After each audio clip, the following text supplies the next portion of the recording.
തൃശൂർ കുറ്റിപ്പുറം സംസ്ഥാന പാതയിലെ ചൂണ്ടൽ മുതൽ കൈപ്പറമ്പ് വരെയുള്ള തകർന്ന റോഡിന്റെ ശോചനീയാവസ്ഥ ഉടൻ പരിഹരിക്കണമെന്നാവശ്യപ്പെട്ട് കുന്നംകുളം ബ്ലോക്ക് കോൺഗ്രസ് കമ്മിറ്റിയുടെ നേതൃത്വത്തിൽ പ്രതിഷേധം. Block Congress committee president Sibi രാജീവിന്റെ നേതൃത്വത്തിലാണ് പ്രതിഷേധം സംഘടിപ്പിച്ചത്.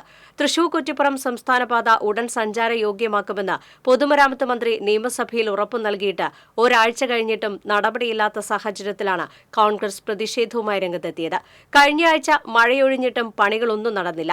മഴ പെയ്താൽ വെള്ളം ഒഴുകിപ്പോകാത്തതും അപകടങ്ങൾക്ക് ഇടയാക്കുന്നുണ്ട്. പൊതുമരാമത്ത് വകുപ്പിന്റെ റോഡ് പുനർനിർമ്മാണത്തിന് KSTPക്ക് കൈമാറിയിരിക്കുകയാണ്. റോഡ് പണി ഏറ്റെടുത്തിരുന്ന കരാറുകാർ പണി നിർത്തിപ്പോവുകയും ചെയ്തു. മഴുവഞ്ചേരി മുതൽ ചൂണ്ടൽ വരെയുള്ള 5 കിലോമീറ്ററിൽ ദുരിതയാത്രയാണ്. ചില സമയങ്ങളിൽ കേച്ചേരി മുതൽ ചൂണ്ടൽ പാലം വരെയും വാഹനങ്ങളുടെ നീണ്ട നിരയുണ്ടാകും. ഈ റോഡിൽ വർഷങ്ങളായി താൽക്കാലികമായി കുഴികളടക്കൽ മാത്രമാണ് നടക്കുന്നത്.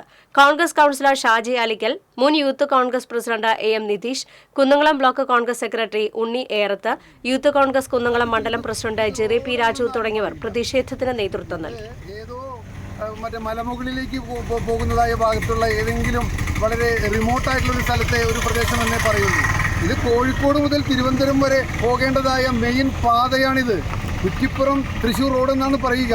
ചൂണ്ടൽ മുതൽ കേച്ചേരി വരെയുള്ളതായ ചെറിയൊരു ഭാഗത്താണ് ഈ ഇത്രയ്ക്കധികം വളരെ കഷ്ടപ്പെട്ടുകൊണ്ട് വണ്ടികൾ ഓടുന്നതായ കാഴ്ച നാം കാണുന്നത്.